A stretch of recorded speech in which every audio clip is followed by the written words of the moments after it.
أن سيدنا وسندنا وحبيبنا ومولانا محمدا عبده ورسوله الذي أرسله بالحق بشيرا ونذيرا وداعيا إلى الله بإذنه وسراجا منيرا فقد قال الله تعالى في كلامه المجيد والفرقانه الحميد فأعوذ بالله من الشيطان الرجيم لقد كان لكم في رسول الله أسوة حسنة وقال تعالى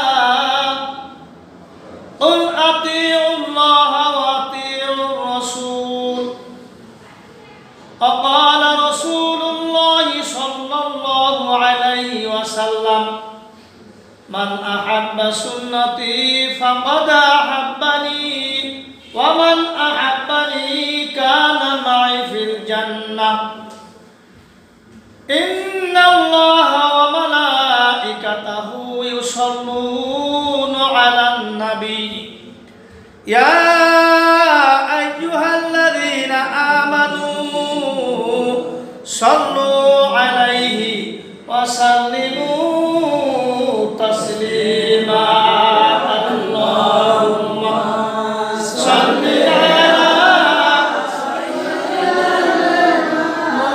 مولانا محمد وعلى آل سيدنا مولانا محمد اللهم صل على سيدنا مولانا محمد وعلى آل يا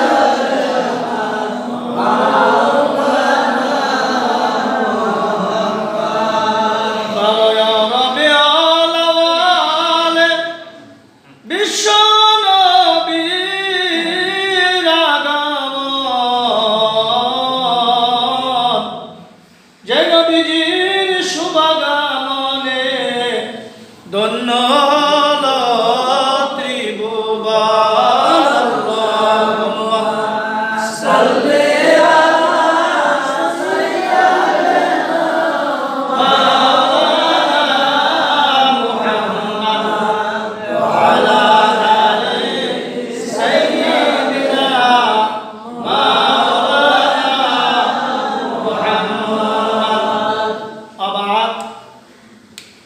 মুআজ্জাজ মুহতারাম সম্মানিত মুসলিয়ান কিরাম, আল্লাহ তাআলার দরবারে অসংখ্য অগণিত শুকর যে আল্লাহ পাক রব্বুল আলামিন প্রতি শুক্রবারের ন্যায় আজকেও আমাদেরকে আল্লাহর ঘরে মসজিদে জুমার নামাজ আদায়ের উদ্দেশ্যে আসার সুযোগ করে দিয়েছেন। এজন্য সেই গরিবের দরবারে হৃদয়ের সবটুকু শ্রদ্ধা, ভক্তি, ভালোবাসা, মহব্বত একত্রিত করে কালেমাতুশ শুকর আদায় করি। সকলে বলি আলহামদুলিল্লাহ। আমরা কয়েক জুমা ধরে রাসূল পাক সাল্লাল্লাহু আলাইহি ওয়াসাল্লামের শান এবং মানের উপরে আলোচনা করতেছিলাম।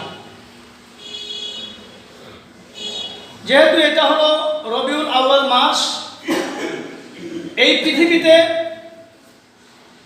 এই রবিউল আউয়াল মাসে বিশ্বনবী মুহাম্মদ রাসূলুল্লাহ সাল্লাল্লাহু আলাইহি ওয়াসাল্লামের আগমন ঘটেছিলেন। এই রবিউল আউয়াল মাসে তিনি আবার এই পৃথিবীর জগৎ থেকে চিরবিদায় নিয়ে জান্নাতের সবচেয়ে মর্যাদাপূর্ণ স্থানে চলে গিয়েছেন। রাসূল পাক সাল্লাল্লাহু আলাইহি সাল্লাম এই পৃথিবীতে এসেছিলেন অন্ধকারাচ্ছন্ন পৃথিবীর হাবুডুবু খাওয়া মানুষ জাতিকে অন্ধকারের সেই কালো আধার থেকে আলোর পথ দেখাবার জন্য, ভ্রান্তি থেকে মানুষদেরকে সত্য এবং সঠিক পথের সন্ধান দেওয়ার জন্য নির্যাতিত, নিপীড়িত, নিষ্পেষিত, অবহেলিত মানব গোষ্ঠীকে মর্যাদার একটি সুমহান আসনে অধিষ্ঠিত করার জন্য, যেই সমাজের মধ্যে নারীর কোনো সতীত্বের গ্যারান্টি ছিল না, মানুষের কোনো সামাজিক মর্যাদা ছিল না, মানুষের প্রতি যে সমস্ত আচরণ করতেন এগুলি মানুষের আচরণের মধ্যে পড়তেন না, মানবিক বৈশিষ্ট্যের মধ্যে পড়তেন না, সেই হিংস্র জাতিকে সভ্য জাতিতে পরিণত করার জন্য আল্লাহ পাক রব্বুল আলামিন রাহমাতুল লিল আলামিন বিশ্বনবী মুহাম্মদ রাসূলুল্লাহ সাল্লাল্লাহু আলাইহি ওয়াসাল্লামকে প্রেরণ করেছিলেন। আমরা সেই রসুলকে জানব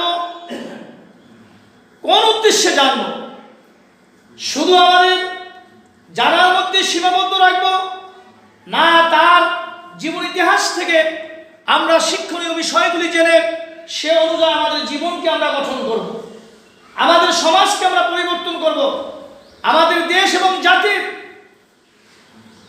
কল্যাণের জন্য নবীর আদর্শকে সমাজ এবং রাষ্ট্রে বাস্তবায়ন করার জন্য প্রাণান্তকর প্রচেষ্টা আমরা চালিয়ে যাব। আল্লাহ পাক রব্বুল আলামিন রাসূল সম্পর্কে কোরআনুল কারীমের মধ্যে ঘোষণা করেছেন, লাকাদ কানা লাকুম ফি রাসূলিল্লাহি উসওয়াতুন হাসানাহ। হে বিশ্বের মানব জাতি শোনো, রাসূলের মধ্যে তোমাদের জন্য রয়েছে একটা উত্তম আদর্শ। বলেন সুবহানাল্লাহ। পৃথিবীর মধ্যে এমন একজন মানুষ খুঁজে পাওয়া যাবে না যেই মানুষের জীবনের মধ্যে একটা মানব জাতির পরিপূর্ণ আদর্শ রয়েছে, শুধুমাত্র একমাত্র মুহাম্মদ রাসূলুল্লাহ সাল্লাল্লাহু আলাইহি ওয়াসাল্লাম ব্যতীত।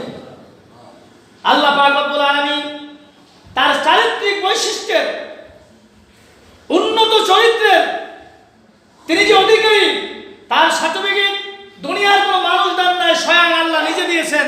ইন্নাকা লাআলা খুলুকিন আযীম। হে রাসূল, আপনি হচ্ছেন এই পৃথিবীর মধ্যে একমাত্রই, শুধুমাত্রই উত্তম চরিত্রের অধিকারী। বলেন সুবহানাল্লাহ।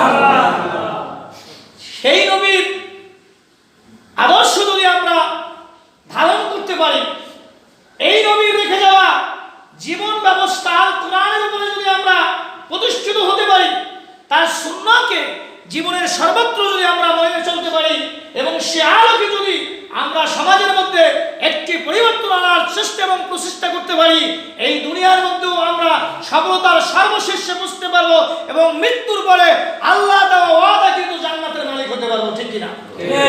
কিন্তু আসলে দুর্ভাগ্যজনক হলেও সত্য কথা যে আমরা সেই নবীর আদর্শ ছেড়ে দিয়ে বিভিন্ন মানুষের আদর্শ মানা এবং সেগুলিকে সমাজে বাস্তবায়ন করার জন্য আমরা অক্লান্ত পরিশ্রম করে যাচ্ছি। ঠিক কিনা? কিন্তু এর ফল হয়েছে কি? রাসূলের আদর্শ ছেড়ে দিয়ে এবং সেটা বাস্তবায়ন না করার কারণে আমাদের ভাগ্যের কি পরিণত হয়েছে? সে পরিণত হয়েছে আজকের মানুষের জন্য ক্ষতির কারণ হয়ে দাঁড়িয়েছে। সমাজের মধ্যে হিংসা, জিজ্ঞাসা, মারামারি, কাটাকাটি, হত্যা, ধর্ষণ, নির্যাতন, নিপীড়ন এবং দুর্নীতির আখড়ায় তামাম গোটা দুনিয়া পরিণত হয়ে গেছে। আর যদি রাসূল পাক সাল্লাল্লাহু আলাইহি ওয়াসাল্লামের আদর্শকে ব্যক্তি, পরিবার, সমাজ এবং রাষ্ট্রের প্রত্যেকটা সেক্টরে ধারণ করা হতো, তাইলে এই পৃথিবীটা একটা সোনার পৃথিবীতে পরিণত হয়ে যেত। এই পৃথিবীর মধ্যে মানুষ একটি জান্নাতের সুঘ্রাণ উপভোগ করতে পারত। এই পৃথিবীটাই একটা জান্নাতি পরিবেশে পরিণত হয়ে যেত। সম্মানিত ভাইরা আমার, রাসূল তার জীবনের এমন কোন দিক এবং বিভাগ রাখে নাই যেখানে তার পদচারণা ঘটে নাই। বলেন সুবহানাল্লাহ। তিনি যেমন ছিলেন একজন আদর্শ নবী, শ্রেষ্ঠ নবী, তিনি ছিলেন একজন আদর্শ পিতা সন্তানদের কাছে। কারণ এই দুনিয়ায় মানুষের আবির্ভাব যাদের ঘটেছে এবং ঘটবে, তারা সন্তানদের পিতা হবে এবং সেই পিতৃত্বের দায়িত্ব যথাযথ পালন করার জন্য যে একটি স্ট্রাকচারের দরকার, সেটা কার থেকে নেবে, সেই নিয়ম নীতিগুলি কার থেকে পালন করবে, সেজন্য রাসূল পাক সাল্লাল্লাহু আলাইহি ওয়াসাল্লাম ছিলেন একজন আদর্শ পিতা।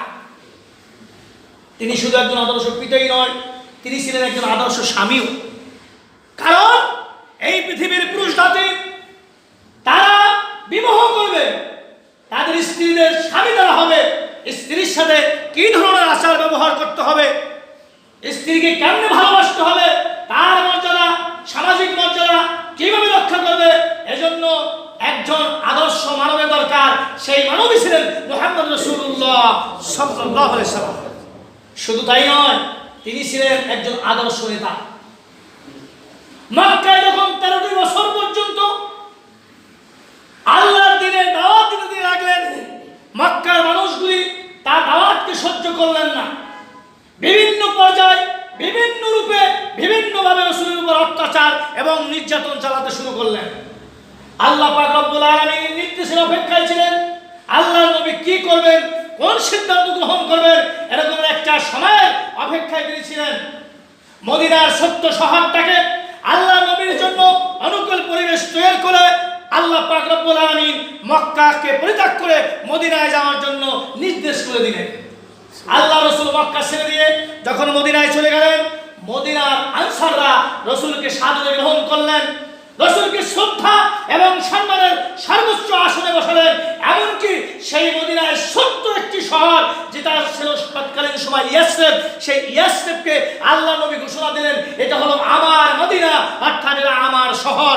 এই শহর ঘোষণা দিয়ে সেই শহরে একটা ছোট্ট রাষ্ট্র প্রতিষ্ঠিত করলেন। আর সেই রাষ্ট্রের একজন আদর্শ রাষ্ট্রপ্রধান হলেন মুহাম্মদ রাসূলুল্লাহ সাল্লাল্লাহু আলাইহি ওয়াসাল্লাম।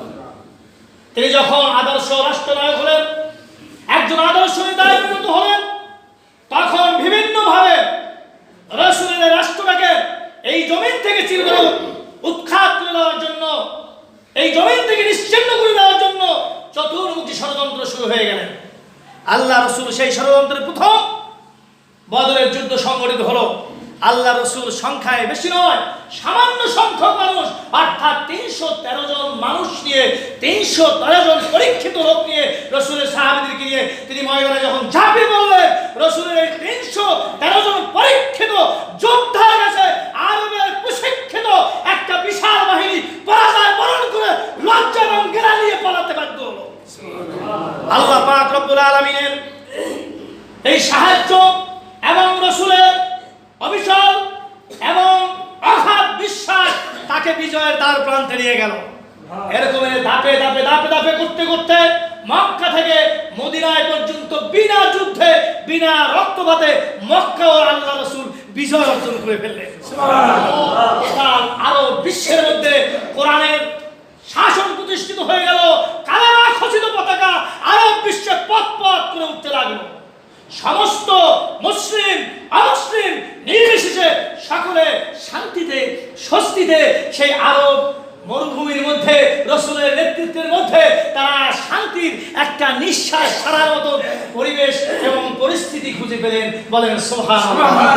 আজকেও যদি সেই নবীর আদর্শকে আমরা ধারণ করতে পারি, রাসূলের রেখে যাওয়া সেই কোরআনুল কারীমের উপরে আমরা প্রতিষ্ঠিত হতে পারি এবং সেটাকে বাস্তবায়ন করার সুদৃঢ় প্রতিজ্ঞা নিয়ে ময়দানে যদি আমরা এখনো বলিষ্ঠভাবে কাজ করি, আবার আমাদের এই মাতৃভূমি বাংলার জমিনে কোরআনের শাসন প্রতিষ্ঠিত হয়ে যাবে, কোনো শক্তি ঠেকিয়ে রাখতে পারবে না। ঠিক কিনা? আপনারা শুনলে অবাক হবেন। গত শুক্রবার আমি আপনাদের সঙ্গে আলোচনা করেছিলাম, ফ্রান্সের প্রেসিডেন্ট তার ছত্রছায়ায় ফ্রান্সের একজন কুলাঙ্গার তিনি রাসূলের ব্যঙ্গচিত্র অঙ্কন করে দেয়ালে দেয়ালে লাগিয়েছিল। এ কথা আপনাদের সামনে বলি নাই? এই ক্ষোভ এবং মুসলমানদের কষ্ট এবং রক্তক্ষরণ হৃদয় ব্যথা গুছতে না গুছতে বাংলাদেশে আরেক কুলাঙ্গার আবার সেই ফ্রান্সকে সাপোর্ট দিয়ে রাসূলের বিরুদ্ধে কথা বলা শুরু করে দিয়েছে। বাংলাদেশ কোন ব্রাহ্মণ্যবাদী হিন্দু জাতীয়তাবাদের দেশ নয়। ঠিক কিনা? হাজার বছরের ইতিহাস। এদেশ শাহজালালের দেশ, এদেশ শাহপরানের দেশ, এদেশ শাহ মাকদুমের দেশ, এদেশ শাহ আমানতের দেশ, এদেশ খানজাহানের দেশ, এদেশ হাজী শরীয়তুল্লাহ রহমাতুল্লাহর দেশ। ঠিক কিনা? এদেশে দাঁড়িয়ে ভারতের ইন্দোরে ইসকন নামক একটি সংগঠন একটি সংঘ, একটি সংস্থা, তাদের সদস্যরা আজকে আমার নবীকে নিয়ে আজে বাজে মন্তব্য করে। এটা কি আমরা শুনে শুনে হজম করব, না তার বিরুদ্ধে আমরা কঠোর আন্দোলন করে তুলবো? বলেন আপনারা। আমাদের আন্দোলন করতে হবে না? আমরা বেঁচে থাকবো নবীর জন্য, আমাদের প্রয়োজনে আমাদের জীবনটা দিয়ে দেবো নবীর জন্য, ঠিক কিনা? কারণ যেই নবী হচ্ছে আমাদের আদর্শ, যেই নবী হচ্ছে আমাদের জীবনের সব। আমরা যেই নবীর নাম, আপনারা জানেন কি, নামাজের মধ্যে যদি কোনো মানুষের নাম নেওয়া হয় তাহলে নামাজ হবে? কোনো পীরের নাম নেওয়া হলে, কোনো রাজার নাম নেওয়া হলে, কোনো ইমামের নাম নেওয়া হলে, কিন্তু নামাজের মধ্যে যদি মুহাম্মদ রাসূলুল্লাহ সাল্লাল্লাহু আলাইহি ওয়াসাল্লামের নামের উপরে দুরূদ পড়ানো হয়, একটা মুসলমানের নামাজ হবে না, ঠিক কিনা? ওই মুসলমানটাকে ইমানদার বলা যাবে না। যেটা আল্লাহ পাক রব্বুল আলামিন নির্ধারণ করে দিয়েছেন, সেই নবীর শান এবং মানের উপরে যদি আঘাত দিয়ে কোনো কুলাঙ্গারের বাচ্চা কথা বলে, আমরা তার জীবটাকে ছেড়ে ফেলবো, ঠিক কিনা? আমরা তাকে সুস্থ এবং স্বস্তিতে থাকতে দেব না। সে যদি তওবা করে এবং পিছনের ভুল স্বীকার করে, সামনে না করার ওয়াদা করে জাতির কাছে, তাহলে সে ক্ষমা পাওয়ার উপযুক্ত, ঠিক কিনা? আর যদি তার এই কার্যক্রম সে একের পর এক চালিয়ে যায়, আমরা তাকে ছেড়ে দিতে রাজি না। আমার ভাইরা, রাসূল পাক সাল্লাল্লাহু আলাইহি ওয়াসাল্লাম আমাদের আদর্শ। রাসূল কি আমাদের আদর্শ? আমরা ইত্তেবায়ে সুন্নাতের উপরে থাকবো, আমরা আমল করব রাসূলের দেখানো পদ্ধতিতে, ঠিক কিনা? রাসূলের পদ্ধতির বাহিরে যত রকমের পদ্ধতি আছে, এর উপরে কোনো আমল করলে ওই আমল কি আল্লাহর কাছে গ্রহণযোগ্য হবে না। এই জন্য খেলাফে সুন্নাহ যেটা আছে, সেটার উপরে আমল কোনো মুসলমান, কোনো ইমানদার করতে পারে না। ইত্তেবায়ে সুন্নাহ কি? আল্লাহ রাব্বুল আলামিন কোরআনুল কারীমের সূরা আল ইমরানের মধ্যে যে বলেছেন, قل إن كنتم تحبون الله فاتبعوني يحببكم الله ويغفر لكم ذنوبكم الله غفور رحيم।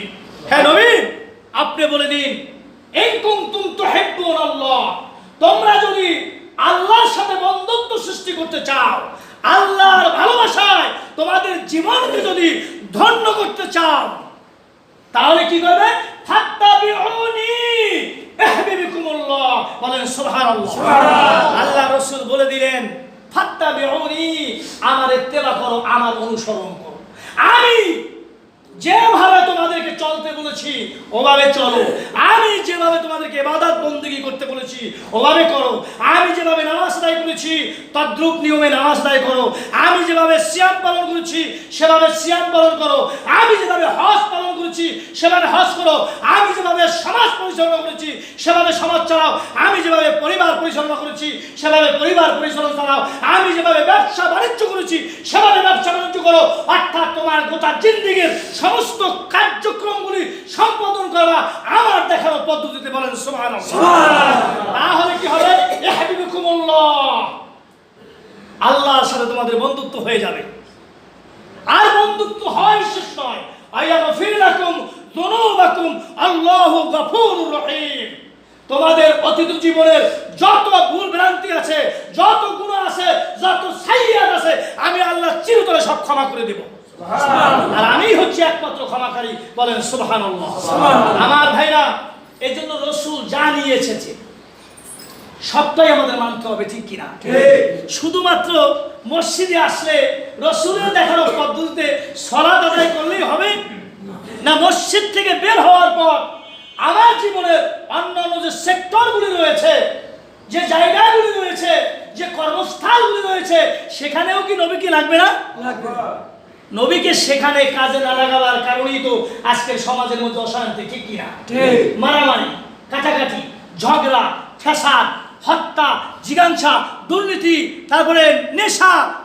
এই যে একটা কথার ব্যাপারে প্রশাসন বলে, প্রধানমন্ত্রী থেকে শুরু করে আমার মনে হয় চৌকিদার পর্যন্ত বলে যে কি মাদকের বিরুদ্ধে আমরা জিরো টলারেন্স, আমরা শূন্য আছি, এটা আমরা করে ছাড়বো।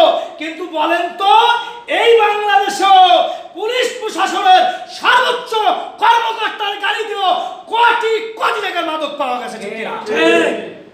আসল বিষয় হলো যতক্ষণ পর্যন্ত জাতি চরিত্রবান না হবে ততক্ষণ পর্যন্ত এই মাদক দুর্নীতি থেকে মুক্ত হওয়া যাবে না। আর চরিত্রবান হতে হলে কোরআন আমাদেরকে ধারণ করতে হবে, ঠিক কিনা? এই কোরআনই পারে শুধুমাত্র চরিত্রবান বানাতে। কাম আরসালনা ফীকুম রাসূলাম মিনকুম ইয়াতলু আলাইকুম আয়াতিনা ওয়া ইউযাক্কিকুম ওয়া ইউআল্লিমুকুমুল কিতাবা ওয়াল হিকমাতা ওয়া ইউআল্লিমুকুম মা লাম তাকুনু তা'লামুন। আল্লাহ পাক বলেন, তোমাদের ভিতর থেকে তোমাদের নিকটে প্রেরণ করা হয়েছে রাসূল, আর এই রাসূলদের কাজ হচ্ছে ইয়াতলু আলাইকুম আয়াতিনা, আমার পক্ষ থেকে যে আয়াতগুলি নাজিল করা হয়েছে এগুলি তাদের কাছে তেলাওয়াতের মাধ্যমে পৌঁছে দেওয়া। আজকের মানুষ বেশি সব হাসিল করার জন্য বিভিন্ন দোয়া, তাসবিহ এবং বিভিন্ন কিতাবাদি পড়ে কিনা? অনেক পীরের মুরিদ আছে, তাদের পীরদের সিনেমা অনুযায়ী তাদের লেখা অনেক বই পুস্তক করে নাজাতের আশায়, সবের নিয়তে, ঠিক কিনা? অনেক লোক আছে ফাজাইলের বিভিন্ন কিতাব পড়ে বেশি সওয়াব হাসিল করার জন্য। বলেন তো পৃথিবীতে কোরআনের চেয়ে বেশি সওয়াব হওয়ার মতন কিতাব কি আছে? না। আছে? কোরআনের মতন সওয়াবের কিতাব আল্লাহর জমিনের উপরে আর আসমানের নিচে দ্বিতীয় আর কোনোটা নাই। আছে? নাই। কিন্তু এই কোরআন তেলাওয়াত ছেড়ে দিয়েছে। আল্লাহ পাক বলে যে নবীদেরকে পাঠিয়েছি তোমাদের মধ্য থেকে তোমাদেরই কাছে। কেন? তাদের কাজ হচ্ছে ইয়াতলু আলাইকুম আয়াতিনা, তোমাদের নিকটে আমার নাযিলকৃত আয়াতগুলি তেলাওয়াত করে করে শোনাবে। সুবহানাল্লাহ। আর তারা কি হবে? ফায়দা কি? উপকারিতা কি? আয়ুযাক্কিকুম।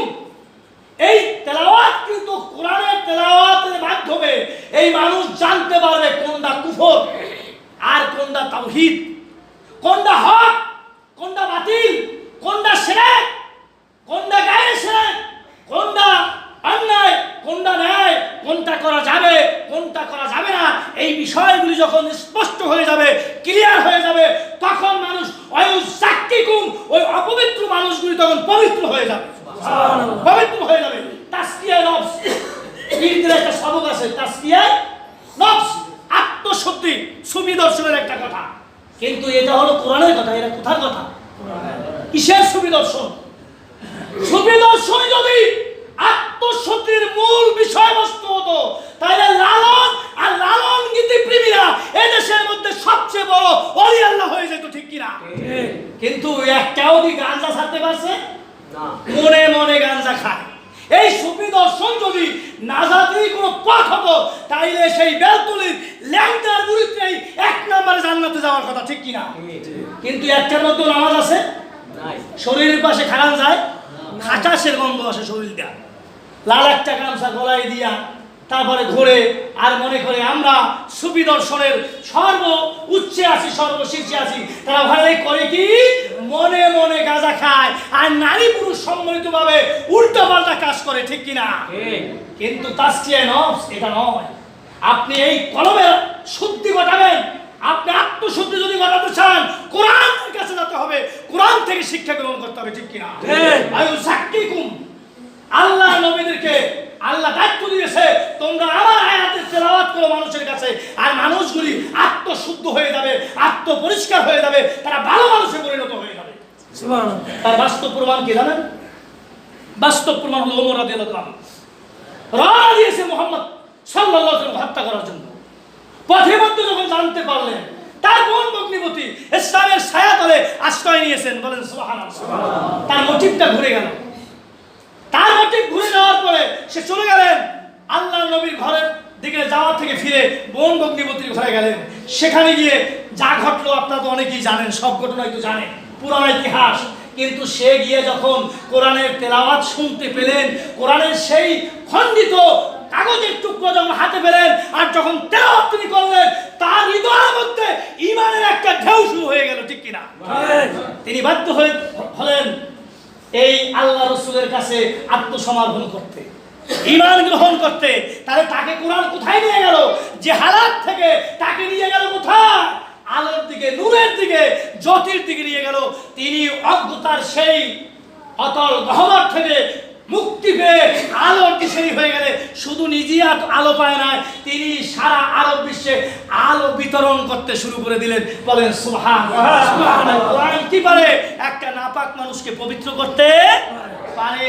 আর আজকের মুসলমান ওয়াজ শুনতে হুজুর মজা লাগে, কারণ ওয়াজ তো আমাদের দেশে আমার একটা ট্র্যাডিশন হয়ে গেছে, হয়ে গেছে না? এখন যারা বক্তা দাওয়াত দেবো কার গান, কে ভালো গান গাইতে পারে? আচ্ছা বলেন, গান গাওয়া কি হালাল না হারাম? আমরা গানের বিরুদ্ধে কথা বলি, গায়কের বিরুদ্ধে কথা বলি, তারপর আমরা মঞ্চে আসা আর এক গায়ককে উত্থাপন করার জন্য তার গানগুলি গাইয়ে গাইয়ে আমাকে শোনানো লাগে। এরকম আসে না মাহফিলের মধ্যে? আবার নাচে, ড্যান্স দেয়, দুইলা করে, কৌতুক করে। এগুলো কোন ধরনের ওয়াজ মাহফিল? এগুলি ওয়াজ মাহফিল নয়, এগুলি হলো একটা নাটকের মঞ্চ। আর এই মঞ্চে তারা অভিনয় করে, ঠিক কিনা? এই কারণে মানুষ সেটা হচ্ছে না। তোমার গান কিন্তু হবে কেন? একটা নারীর কণ্ঠে গান হারাম। নারীর কণ্ঠে গান কি? স্পষ্ট বলে দিতে হবে, নারীর কণ্ঠে গান হারাম। নারী যদি লোক সম্মুখে লক্ষ লক্ষ লোকের সামনে কোরআন শরীফ পড়ে, ওটাও হারাম, ঠিক কিনা?